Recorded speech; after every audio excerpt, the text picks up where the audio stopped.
Hi, I'm Jeff Holden. Welcome to the Nonprofit Podcast Network. Our purpose and passion is to highlight a nonprofit organization in each weekly episode, giving that organization an opportunity to tell their story in their words to better inform and educate the respective communities they serve, as well as provide one more tool for them to share their message to constituents and donors. Our goal is to help build stronger communities through shared voices and to both encourage and support the growth of local nonprofit organizations through podcasting. Thanks to our founding partners for their foresight in helping us transform the way conversations start. CapTrust, fiduciary advice for endowments and foundations.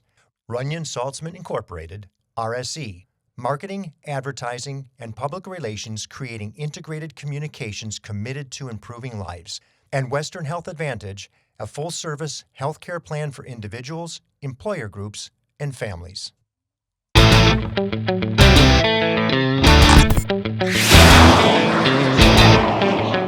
Sacramento has long been an important part of our military's Air Force, with McClellan, Beale, and Mather air bases surrounding the region.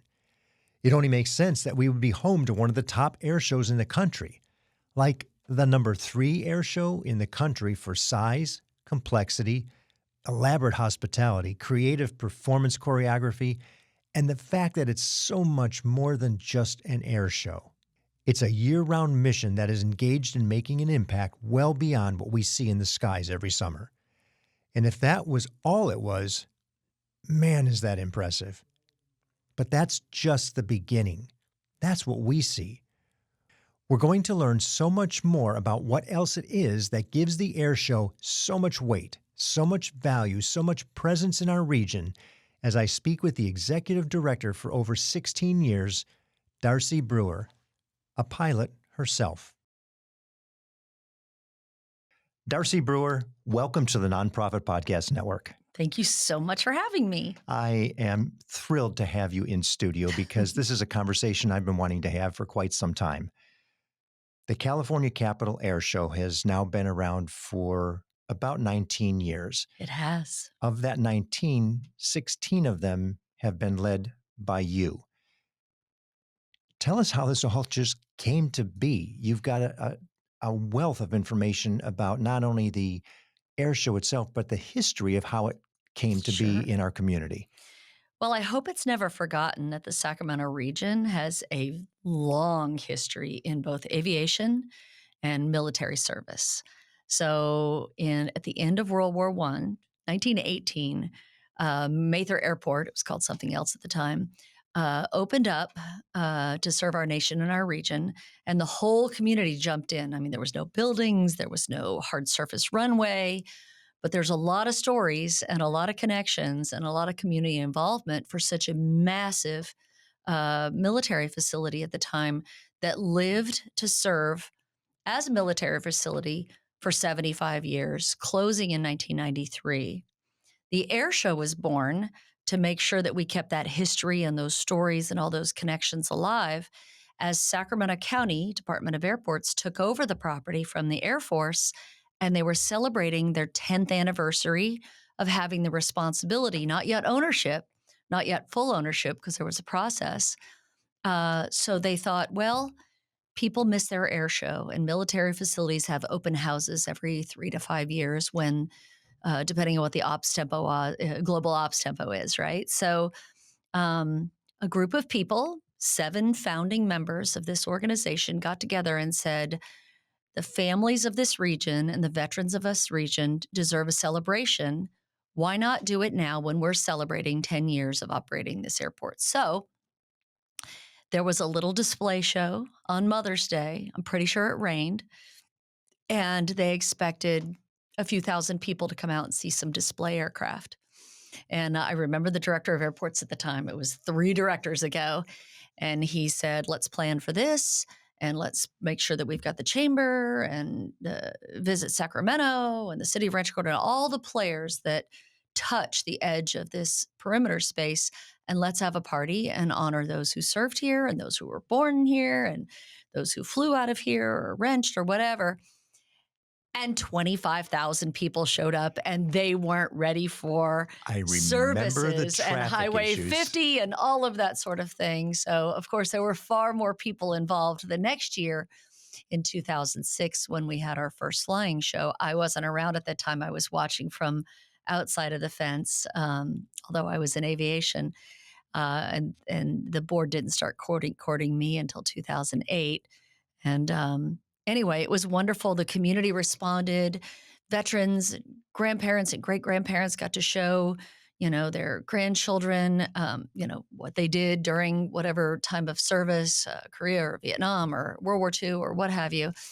And we got to share their stories. Our organization got to share their stories of service, sacrifice, and courage and honor, and what it takes to get there, the right stuff, all that sort of thing. And really, our mission never changed from that very first display show. Our mission, vision, and values were to honor those who have served, and that goes for military, first responders, anybody who's coming to our aid and giving up their time with families to make our community and our nation a better place, to shine a spotlight on a region that we love, especially when you look back to 1918 and what this community was doing to sort of bind together and make sure everybody had what they needed.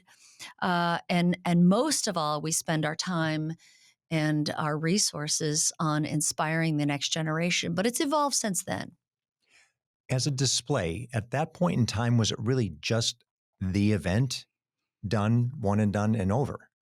It was just the event. It was an opportunity to see both military and civilian aircraft that the general public didn't have access to at any airport, and talk to the people who designed it, wrenched it, flew it, but not actually feel the rumble in your chest like you get to do at the air show. And it was very popular. It was more popular the next year when we were really rumbling over the skies, and then we've done it every year since 2006, and it just keeps growing and becoming more complex, and serving more groups and students and individuals, and there's all sorts of things We're there going to get going into on. that We'll in talk just a to second. yeah. I do want to address one thing, and that's the popularity of air shows across the country. They're a big deal in the communities that have them. And there's a leadership of these air shows, not unlike yourself. Right. And we were talking about that leadership of these air shows and how the dynamic has changed from what it used to be to what it is today. Will you address that a little bit? Because I think it's a real testament to the work that's being put in and the accomplishments that not only you, but the others that you'll address in just a second across the country are doing. Yeah. Well, much like aviation itself, the number of women that serve in a leadership role. And let me tell you, one of the biggest surprises I got when I first accepted this role, and of course there was no, memo, there was no operational binder, like you just figure it out, right? Bring everybody in, figure it out, make sure that you're safe. Everything else after that'll work. But there's the actual International Council of Air Shows. We have an industry. In North America, there's about 350 of me, people that are the shoelace to bring the volunteers, the community, the funders, our media partners, everybody together each year and make sure they're informed and included, and meet their objectives by helping the organization out. I remember in 2011, the industry wanted to herald the women that were up and coming in this industry that were serving their communities. 13 years ago. All right. And so we did a photo shoot, which I'm not a big fan, but we did a photo shoot and there was 5 of us. I think there was 7 total and 2 of them couldn't make the photo shoot because it was out of state. And so roughly 300 or so. Out of 300. Okay. 350. And it was just amazing to me. Now we do an annual photo shoot just for ourselves. It's not on the cover of our industry magazine, although we seem to make one of the pages after the conference each year where we come together and collaborate and see what we can do better and how we can be safer and what cool things that nobody's ever seen we can have on the ground or in the air or throughout the year. And the numbers have grown just enormously. So the last photo shoot we did, I think there was about 60 of us. That's awesome. So from 7 to 60 in that short period of time, and we're all doing things. I mean, we're all doing such cool things and stealing from each other and anytime there's Sharing. yeah, Sharing. uh, we are very close because each of us have our own geography, right? Yeah. But it's so much fun to work with these people, these up and coming visionaries, and talk about how we serve our community and how we take care of the public. I love to see that. Yeah, I it's a just lot love of fun that. for us. I can only imagine. Yeah, and we're a force to be reckoned with anyway. So, because we're all so shy and I can only imagine quiet. a woman that's running an air show being shy. There's some complexity to it, no matter the size. Now, there's small air shows, there's medium air shows, and there's large air shows. Mm-hmm. We're one of the top 5 in North America. Congratulations. Mostly on complexity, and our team takes full credit for the fact we have a huge airport and a 2-mile runway that people dream of having to produce something of this size. The quality and caliber of the air teams that you bring here, for example, Blue Angels, Thunderbirds, Frecce Tricolore was just here for the first time in 32 years. In 2017, we had the oldest jet team on the face of the earth, which was Patrol de France. It's very interesting to me, and I think it's a credit to the board of directors that I serve and the 1,300 volunteers that pull this off every year that make the big show go, that when folks from outside North America that are coming very long distances for a North American tour to honor some moment in time, and it doesn't happen very often, somehow end up in our state capital at that fabulous airport as they're receiving show. So when they first come here, Customs gets them, and we get to launch them for the first time pretty regularly.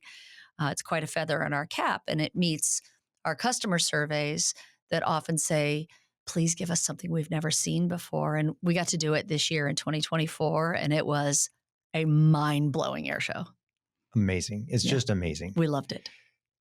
Like little kids, all of us. Oh, I can imagine. I can imagine. And the little kids as well. Yeah. You have on the website, if you can see it, you can be it. Yes. Well, it's hard to miss the mass of the planes and the energy and the fact that you're filling our sky with these man-made monstrosities. Sure, that defy the laws of physics and nature sometimes with gravity. With what they do. Yeah, absolutely. But the air show is really just the tip of the iceberg. Right. Many organizations have their annual fundraisers. It's a dinner, it's a golf tournament, it's whatever. Yours is the air show. Yes. It's much more visible than most others. Well, and louder. And yes, and faster. Right. Tell us what that foundation really is all about, because it's far, far beyond the air show, which is a couple days on a weekend. Yeah. Whereas you've got another 50 plus weeks where you're doing something that has really nothing to do with the air show. Right. Right. Tell us about that. We are a 501c3 nonprofit organization. We're the Capital Air Show Group, and we produce the California Capital Air Show each year, and we're very proud of it. And that's the thrills, chills, and jaw-dropping excitement that brings visitors to this region and brings everybody together for some cool fun with hot performances, and that's really cool. But in its earliest years, the 501c3 was approved so that we could provide scholarships to kids from across the region that dreamed of changing the world and just need a little help with tuition to do it. And so we were a scholarship-driven organization. What we learned very quickly was when you watch us on the news or you hear any interview I do with somebody else, it is about that thrilling entertainment, extreme sport. It's one of the largest outdoor sports in North America when you combine all the attendees for those 350 shows that we talked about. But the reality is, and what people don't necessarily buy a ticket for, but they experience anyway, is it is a giant career day.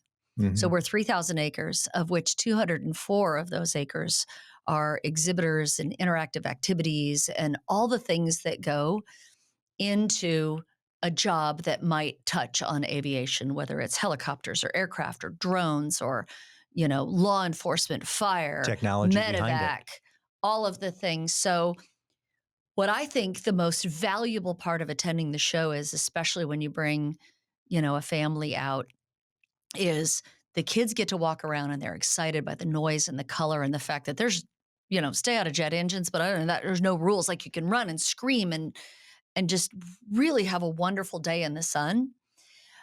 but the chances that you're going to meet somebody that flew that thing, built that thing, maintains that thing, handles the navigation systems or the technology of the drone, the airplane, the whatever, both military and civilian, is that connection is going to be what you're talking about at the dinner table when you go home that night and the gates close.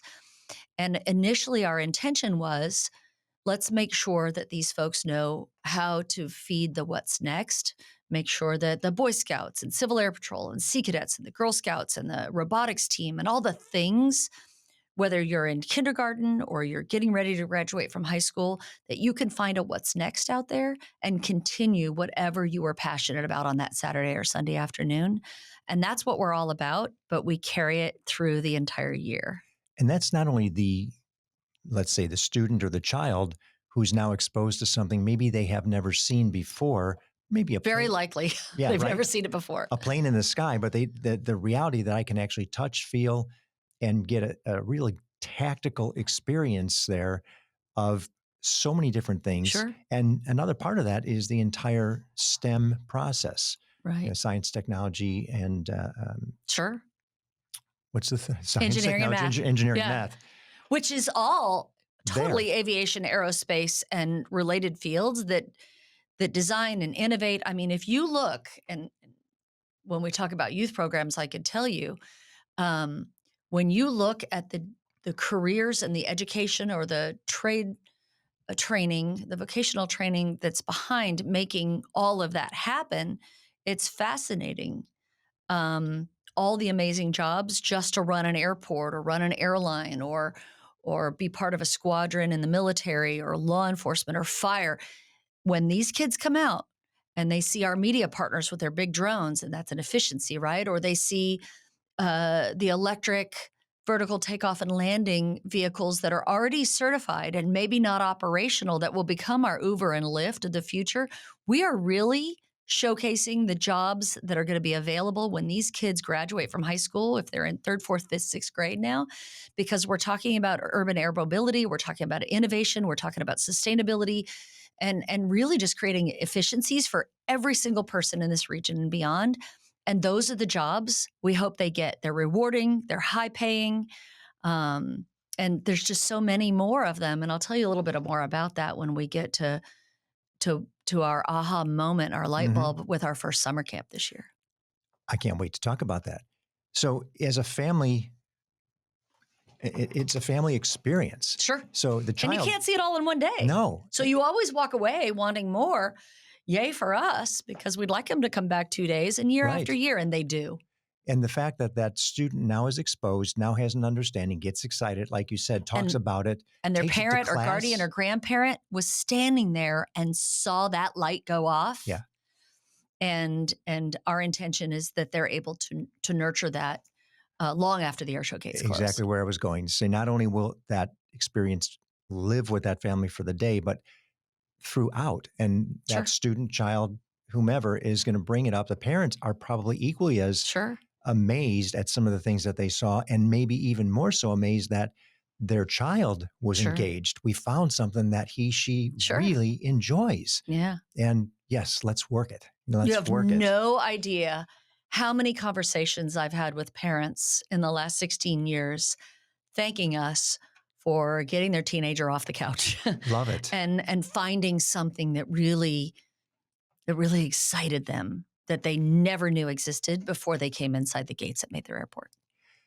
Tell us who it is you work with in the community. Who do you collaborate with? Because I would imagine the tentacles go pretty deep, given the experiences that continue to take place after the air show. Yeah, and it continues to grow with every new program we develop and every new cool thing we have at the air show. But it started with Sacramento County, of course, because this is their airport that we run amok on all year round.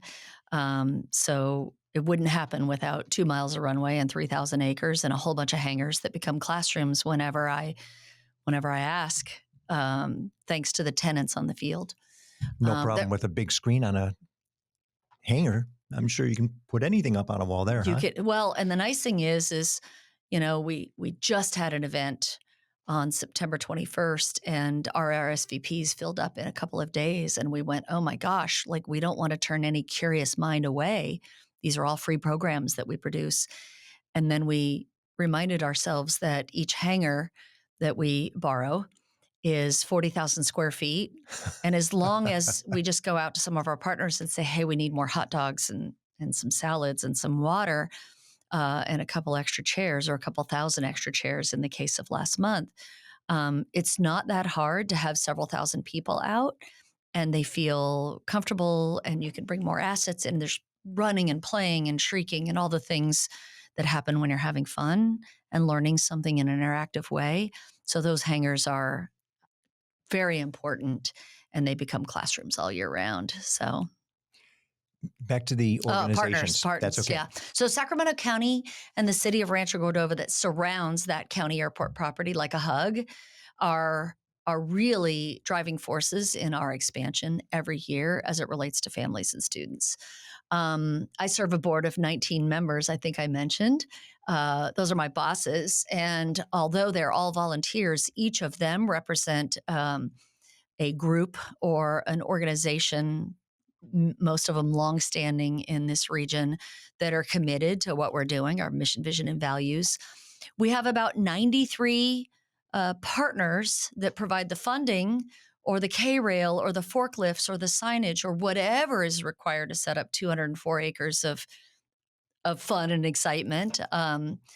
And law enforcement, we have a pretty, as you can imagine for an event of this size, we have a pretty big team led by Sacramento County Sheriff's Department, Airport Fire, and Metro Fire that partner with a wide variety of agencies and use this massive event as mission training, so that when something does happen, they've already worked together. They know how the communication system, they can test new equipment. And so that's pretty exciting. And that example is pretty much runs through and through for this complex event. So when you come to park your car at the air show, or when you come to buy a lemonade or a hot dog or roasted corn or churros or whatever festival food you're going to enjoy, because we're not really healthy that weekend. Some people are, but it's an opportunity to have some fun, fair There's food. There's a fried hour joke there, I know. Yes, there is. It's interesting because we have about 30 other nonprofits involved in just the concessions operation, and even more for our parking operation. That funding goes to, soccer clubs and cheerleaders and veterans groups and all these other people that give up their time. It's usually warm out there. You get up early in the morning. You're out there all day. You might get a little tan. You might be a little dehydrated if you don't watch it. And because of their sacrifice, they share in the revenue of the show, which was about $82,000 last year. And that's not insignificant for some of these smaller groups that are bringing 6 or 10 or 18 people out for the weekend, to give up their weekend for the success of the show and the hospitality that we pride ourselves on. Mm-hmm. And those are just a few examples. And that's wrapped around the show. How about the people? And those same people jump in when it comes youth program time. That's what I wanted to touch on. And those same 1,300 volunteers, why we may only need 200 of them for a group of 4,000. That's the strongest bond that we have. When you're able to take a Saturday afternoon for 3 hours and you're not giving up a whole week of setup and breakdown and all the glamorous things that relate to my job, like fence lines and portable restrooms. And that's really what we're doing, trash and, making sure that everybody has this wonderful, clean, safe, family-friendly experience. That's a lot of hard work.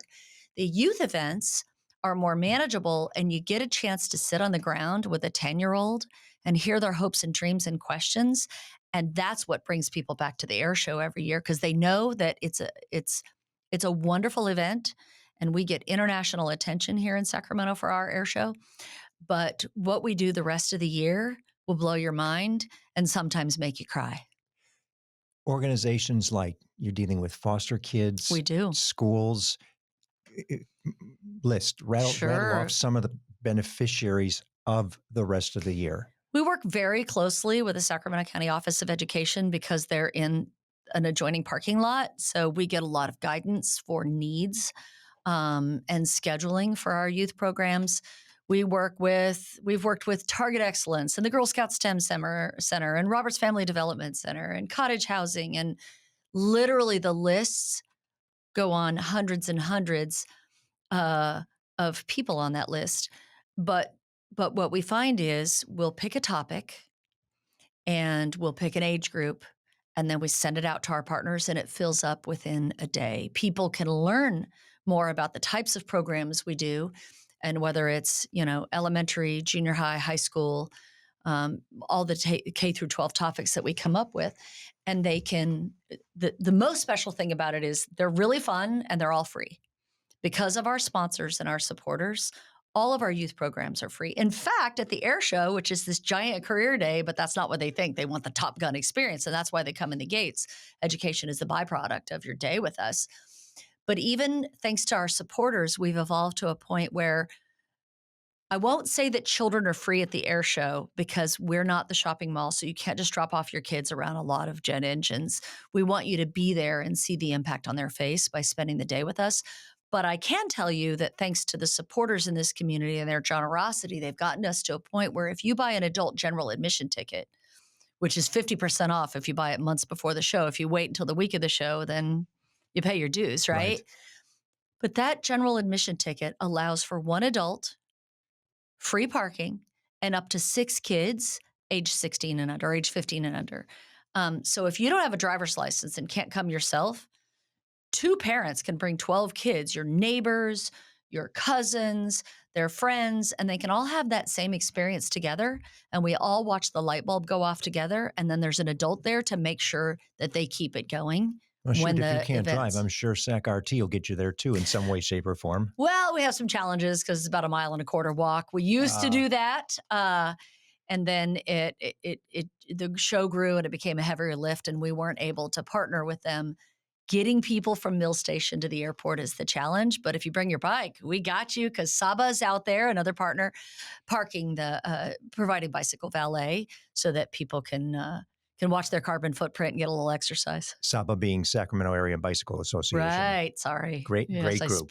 Yeah. The acronyms, I know. They're always there, right? We always have to clarify. I find myself speaking in code a lot, so you'll have to check me when we're talking about aircraft and their designation, F-22, A-10, whatever. Pilot, and then people, nobody knows what I'm talking about. I get kicked over. under the table. Yeah. Yeah. What is that? What plane is that? Have I seen that plane? We'll be back with more from Darcy Brewer on the enormity of putting on an air show right after this message from those who make the program possible. I was in the media business for over 35 years and had the great privilege of working with Runyon Saltzman, RSE, Marketing, Advertising, and Public Relations. We collaborated on many different campaigns, but their commitment to the nonprofit sector hasn't changed since their founder, Gene Runyon, started the agency. Over many years and many campaigns, Runyon Saltzman has been committed to improving lives by tackling California's most challenging issues. Guided by research-informed strategies and insightful, creative solutions, RSE develops innovative communications campaigns that raise awareness, educate, and reduce stigma in diverse communities throughout our state and beyond. To learn more about RSE, visit rs-e.com. Hello, this is Scott Thomas with Cap Trust in our Sacramento office. I specialize in working with local nonprofits and associations. Annually, we survey private and public nonprofit organizations across the country to better understand challenges they see in today's environment. In our more recent survey, we heard concerns about proper board governance, mission-aligned investment, and how to implement alternative investments. If you would like a copy of the survey or to discuss your organization, look me up, Scott Thomas at captrust.com. I'm thrilled to have Western Health Advantage partnering with us as they do so much to support so many nonprofit agencies in our community. As a truly local health plan, you'll find individual and family options, employer options, plans for CalPERS and Medicare Advantage. From medical services to pharmacy, health and wellness support, as well as behavioral health care, Western Health Advantage has a plan that fits what you need. As an employer, for profit or nonprofit business, individual or family, you can find more at westernhealth.com.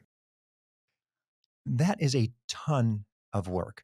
So you have a massive event with over 1,000 volunteers that takes place over a long weekend. Sure. 10 days to set up and another week to break down, which people in the don't middle know. of the summer. Yeah. So be kind to our volunteers when you Right. come out.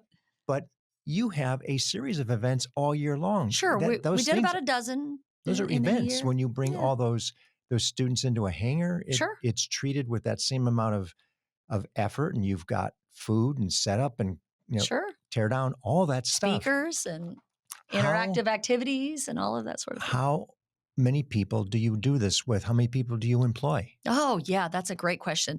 So let me count. 1, 2. Oh, that's it. There's 2 of us. We just hired our first administrative assistant about 2 months ago. She works 2.5 days a week. She's a college student, has been an intern with us for 4 years. But there are no other staff now.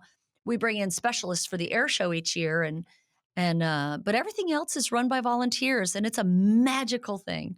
That is an amazing amount of support from the community. Yeah, we couldn't do it anywhere else. If it wasn't in Sacramento, we wouldn't be able to pull off. As I travel across the country and across the world, and I'm always speaking about our mission, vision, and values to encourage others to make sure that their focus is on workforce development being a talent pipeline for their communities and employers, right? And that's all I ever talk about. But they're always surprised at how many volunteers and how few staff. But it allows us to do other things. And the interesting thing is the board of directors selected 2 women. Wasn't their intention. That was just, that's how it worked out. And one of them is a pilot and one of them is a teacher. So between the 2, our inspiration has evolved into connection. So, and we just realized that in the last couple of years. We want to inspire people and educate them and inform them on what you can do and what's possible. But in the last few years, we've really honed our skills and gotten to a better place where we're actually taking that light bulb going off and connecting them to training, the certificate, the junior college, the university. Where's the funding going to come from to go and catch that dream, and making sure that they have a mentor through the process to build that resume and set that roadmap, that blueprint for success. And we didn't even realize it was happening at the time, that we've gone from inspiring to connecting. And I think that's what I'm most proud of about this group of people that work so hard all year round for a sandwich, a T-shirt, and as much bottled water as they can drink that's usually sponsored for us. Right. So it's pretty cool. What a wonderful group. How about budget? What's the annual budget? So our budget, the organization, not just the air show. The whole organization is about $2.4 million each year.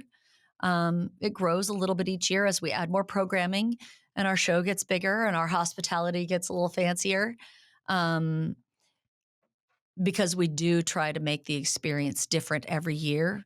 Nobody who's come to the air show would ever tell you, or any of our youth programs, oh yeah, I saw that last year. It just doesn't happen, and that's intentional. So you can't see it all in one day, and it's different every year. That takes a little creativity, but we never run out of it, and prices keep going up, and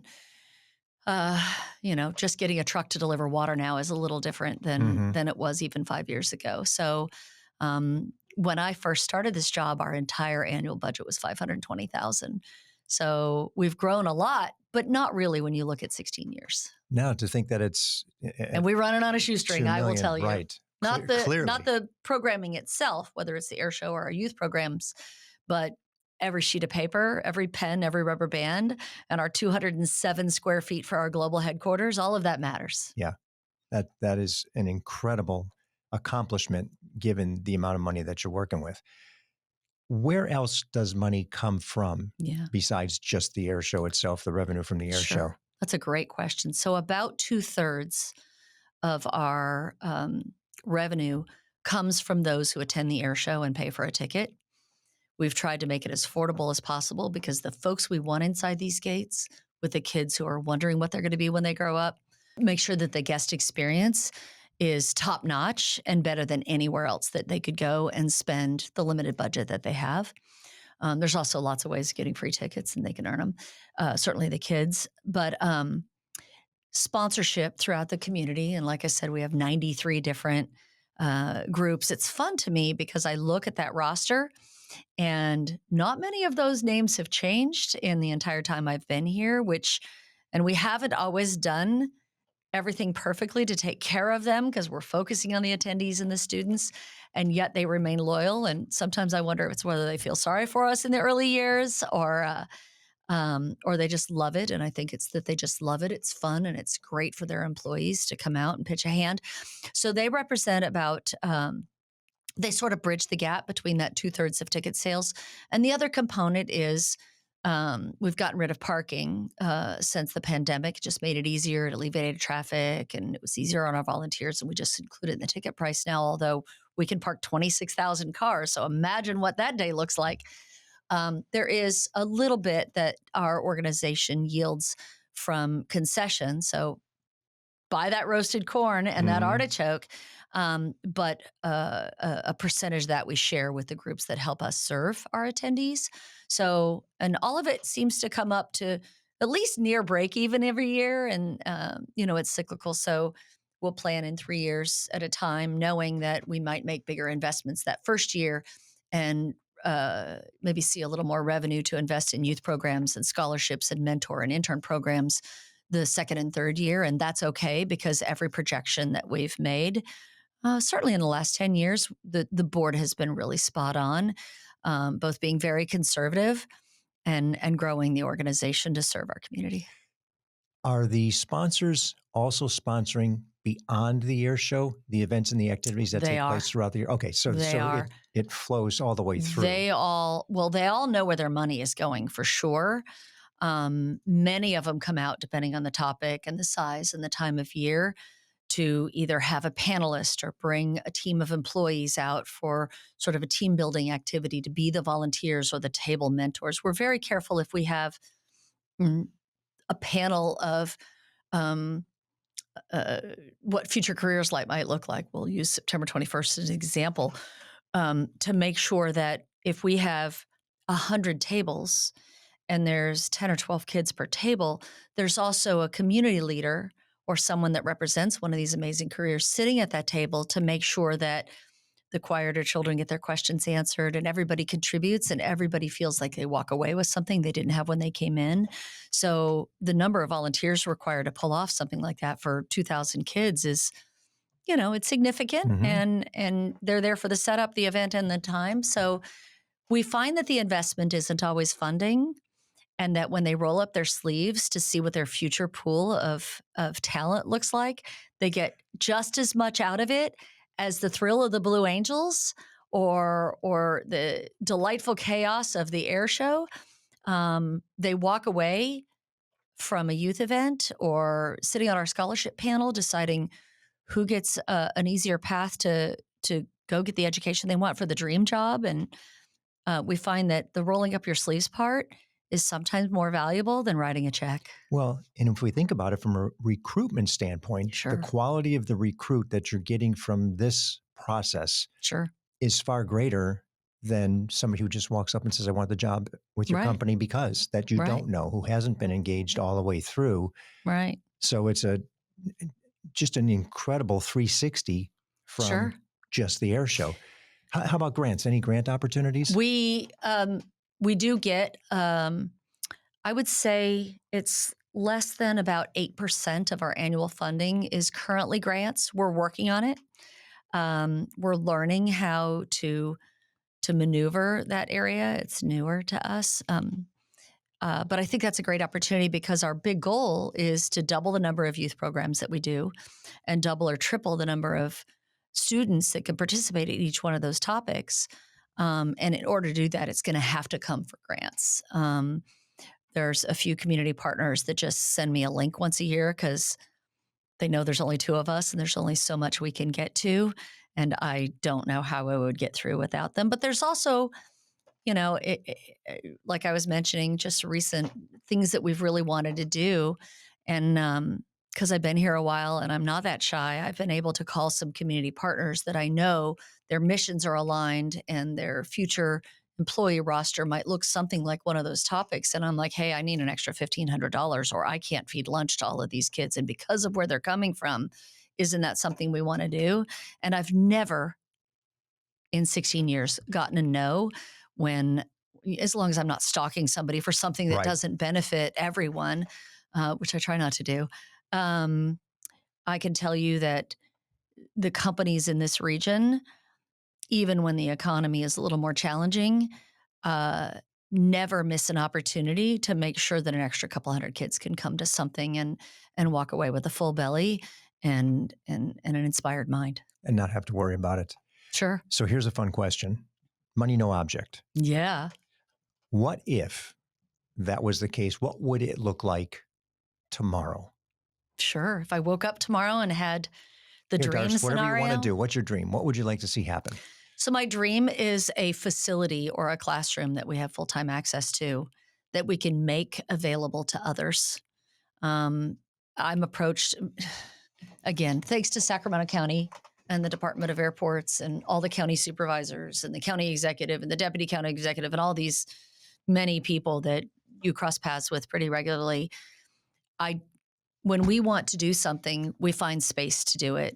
And that lies heavy on the Mather tenants because these are their employees too. And it gives their employees, a distraction from the day to day to remember what they dreamed of being when they were 10 or 12 or 14.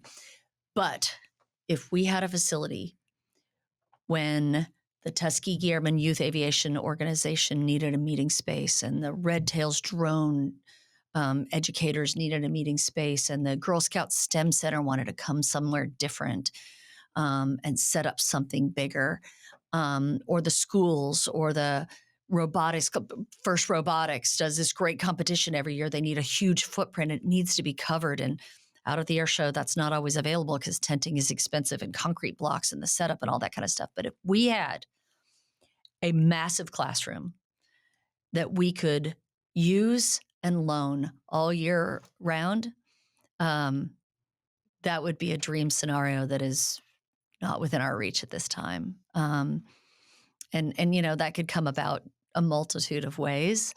Right now, we're doing just fine. But imagine if that was an educational facility, 300 days, 360 days a year, and focusing on the workforce needs of our region with a touch of aviation, aerospace, and all the STEM that goes behind creating those things that make our life, like whether you're into aviation or not, every time you order something out, like there's aviation in every part of your life. Go visit your grandmother, order something on Amazon.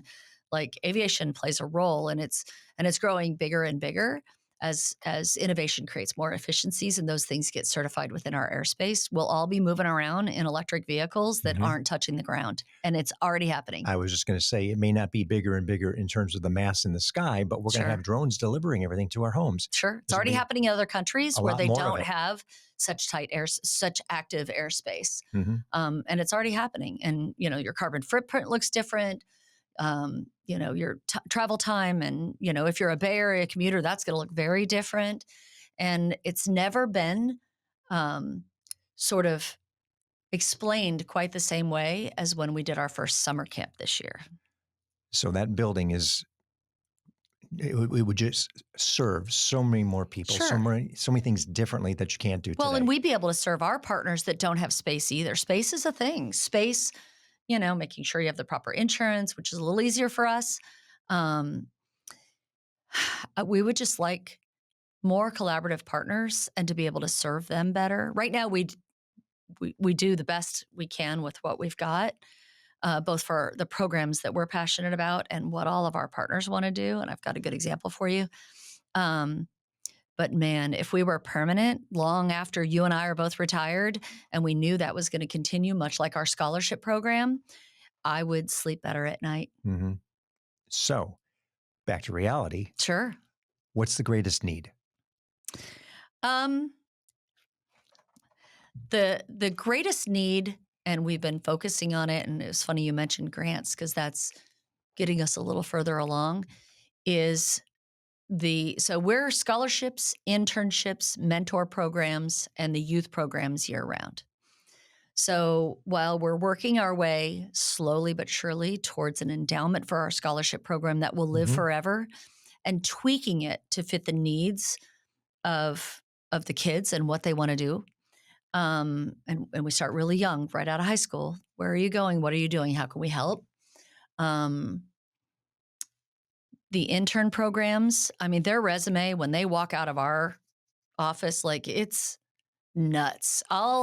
It is not uncommon for a high school student that may not even have their driver's license yet to come and help in our office. And while there's a lot of stamps and taking out the trash and organizing credentials and linens, they also graduate to briefing the FAA and congressional staff and all the things I can think of, because when I interview them, I find out what they're most uncomfortable with, and I immediately put them in charge of that. So it's not uncommon for a 17-year-old intern to be briefing a congressional member or a high-ranking member of the FAA, or doing a tour at the state-of-the-art air traffic control facility right at the end of our runway that controls all the airspace between LA Center and Seattle Center. So imagine you walk away with that and you're 17, 15, 16, 17, 18, and now you go out into the world. What are you afraid of? Mm-hmm. Nothing, because I have already put you through a meat grinder. Yeah, right. So we've had 30 interns in 3 years. So in answer to your question. You said that a little quickly. Let's say 30 interns in 30 interns in 16 years. 16 years. Many of those interns have gone on to me idolizing them. They're doing amazing things. And it's interesting to me because the kids that come through our doorway that are specifically looking for aviation careers are small, and then they find themselves touching on it anyway. Mm-hmm. So my very first intern was communications major at Sac State, single mom, needed the credits to graduate, didn't care about an airplane unless she was going to visit family on a Southwest flight, right? 16 years later, we're still desperately close. She's more like family than and again, she's probably mentoring me now, and the tables have turned. But she's the National Safety Program Manager for Joby Aviation, one of the leading resources for the near future urban air mobility and how people are going to get around and how we're going to be delivering pharmaceuticals and pizzas.